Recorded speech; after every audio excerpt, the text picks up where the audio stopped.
kakati mwe muliwo nga banseekezi mwagaliza nnyo okukungiriza olire bw'omusanga ng'ali akakwale ogamba nasanze ewagundi balya maaya gye bafumba kubanga wano mu parliament I have what they call entitlements. Nina ebiri entitled. Nze nagambye nga mpita mu office ya leader of opposition, the Right Honorable Joel Senyonyi, whom we esteem so much. Era we tuwuliriza mu office yetu yatugamba kwanza ndi shadow minister nti tugenda Gulu okusinzira ku public opinions. We are a representation of a public. We are not representatives of ourselves. Tukiikirira abantu baleeta ebirowoozo byabwe ne bagamba gye mugende Gulu tewaliiwo nnyo kipya kye mugenda teeseza Gulu kibaleme kuteeseza wano. Ngenza okutunuulira ku outlines ku bye tugenda okugira nga kuliko okusinkana aba boda be Gulu, kuliko okugenda mu butale, kuliko okugenda ne ku ntaana y'omugenzi yali sipiika Olanya n'ebirala ng'ebinaateesebwako. Ebyo tusobola obifunira off peak time. Ne tugendayo kati fenga bakapa tusobola ogamba ditugenzeko ku kyalo kya former speaker Leleto Olanya. Tumulabeko nga si mu biseera bino biri bize. Oba wa boda kati ogenda kusinkano wa boda we Gulu omukolere ki? Nti bonna tuukale ogamba Right Honorable boda member nzize wano okulabako.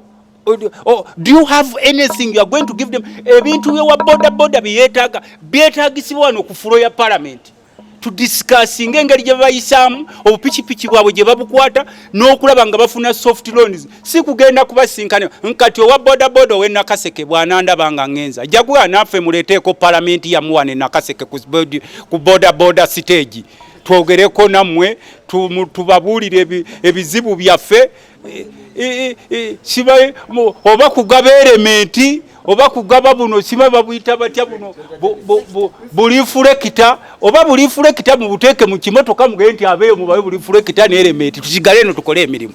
Kakati byebyo ebintu abantu batutunuuliramu. That's why there are very many Ugandans who are treating us being unserious. Lulinga boyogera nti ono honorable member nga nawe obeera honorable naye olwaleero omala kwennyonnyolako ndi honorable member n'oteekawo obukwakulizo naye lulinga bagamba nti honorable member ekyo kiba kiwedde naye lero omala kwennyonnyolako tibanaye nze ombuuzi ebya ssente zange essente baasindika ku accounts zonna mwe muŋŋambye kuba some of us ku ssente zaffe ku accounts zaffe tulwaningirako businesses. Kati bakugambye nti batuweereza 1.6 millions per member's account. It may be there. Naye nze wembanga nakugambye nti sijja kugenda ate onteekerayo zaaki. Olina tuwuliriza kye nkugamba. Oyagala kunteeka fuuke nga service award kubanga ojja kugamba memba bamuteereddeyo. Of course if wano waliwo etteeka bwe bakuteerayo ssente n'otagenda bazikusalako. Oba oyagala oba toyagala nekyo mubadde temukimanyi. Era sometimes ifenga ba member oyinza okugenda ng'olina okugenda mu field ne bakuteerako ssente n'otagenda. Only those members who signed in the field be bafuna ssente ezo. Kakati wano waliwo ekiseera parliament wejjange erikavalinga buli atatambula ogenda okwekanga nga bakusazeeko ssente ezo zennyini exact amount. So kakati bwe muba mwazitaddeyo oba note kati obadde oyagala nti gundi agenda akwate mu ssebo ngenze mu banka ng'okola political bulingi mungenze mu banka banteereddeyo miliyoni emu mu emitwalo 6 yino ngikomezaawo. So what? Yes, you've done it. So what? After all, it is indirect recovery. Whether you want it or not, parliament to recover that money. But for me, I told you earlier that I'm not going. You heard my statement. You had my what? Why did you put that money there? But anyway, it has to be recovered by parliament at any cost. Kwafe tumanyi kati kiyinza okuzimba amawulire ababaka babateereddeyo ssente ne batagenda kati bali mu kweriira naye omubuuza nti meka ng'oli jjajja wange ow'omukyala amanyi banteereddeyo bukadde 5 nange bwe nvayo nennyonnyolako nti banaye bataddeyo akakadde kamu mu emitwalo 6. Of course it is some good money, but to a member of parliament That's not too much money. Even if you want it to be recovered today, I can recover it. Naye kati gwe ngo wamale tusobola kungamba kuba mwe mulinda tukole political bullying. Mbona lebo member yazizza yezize batadde ku account. Nze nsuubira ekyo temujja kukiraba ku season eno. Eyazitaddeyo ajjaze recoveryingira. kubanga sebo eno season yanjawulo muko. Eno season yanjawulo muko. Bw'obanga nina kufuna maya n'oteeka y'akakwaleko osobola okunjogerezaako gwe gendo gye y'akakwaleko okazeeyo gye wakajje gireke olw'okuba eyaffe si gye bagenderako. So ebimu tulina okuyisa fundamentally, ebimu tulina okugenda nabyo, ebirala tulina obigaana. Naye ku kino ekyesente z'omuwi w'omusolo ze bagenda okusaasaanyiza eggulu sandi kyagadde, naye olw'okuba bannaffe abanji bagenda n'ekyo tujja kugenda n'ekyo. Thank you so much. I am happy that this time Parliament is going to the Acholi sub-region. We have been raising the matter of nodding syndrome now for almost 8 years. Government has never come up with a clear explanation about the causes of this nodding syndrome, the origin of this nodding syndrome. We are just in the blue. Now that Parliament is going to Gulu in Acholi sub-region.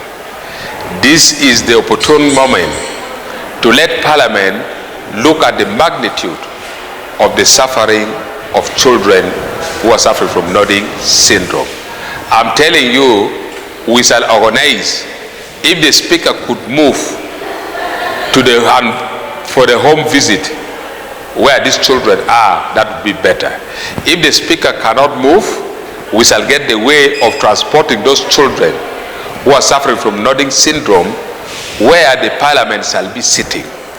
Let the members look at the magnitude of the suffering of these people. And government should come up with very clear explanation. At this time, I would like to appeal to the Minister in charge of health, the Prime Minister and the Vice President and the President who will be there personally.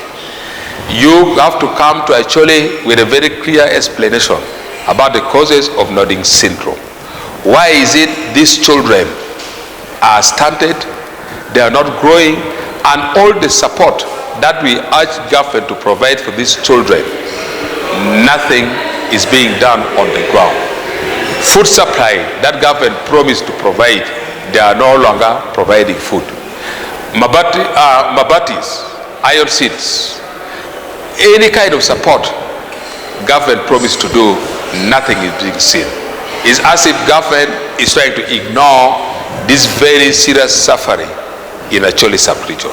So we are going to use the opportunity, since Parliament is going to be there, we shall bring up the matter very clearly on the floor of Parliament. And we call for a clear explanation to the people of Acholi.